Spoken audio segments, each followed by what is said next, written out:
भाग्यांक 9 वाल्यांसाठी यावर्षी लक्ष्मीपूजन करताना चांदीबरोबर तांब हा धातू जाळणार आहे आणि प्रसादासाठी गुळ खोबरं किंवा गुळाचा समावेश असणारा कुठलाही प्रसाद चालेल.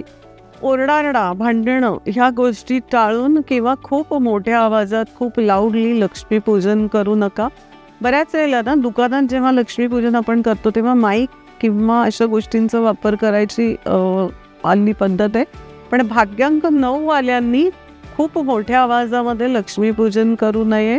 भक्तिभावानी पूजा करा आणि लाल रंगाचा किंवा लाल वस्त्राचा वापर भाग्यांक 9 वाल्यांनी करा आणि मंगळस्तोत्र नक्की वाचा. तर असं आपापल्या भाग्यांकाप्रमाणे लक्ष्मीपूजन करताना विशिष्ट प्रसाद आणि पूजेच्या वेळी काही काळजी घेतलीत तर तुमच्यासाठी हे लक्ष्मीपूजन नक्कीच लक्ष्मीचं आगमन घेऊन येईल.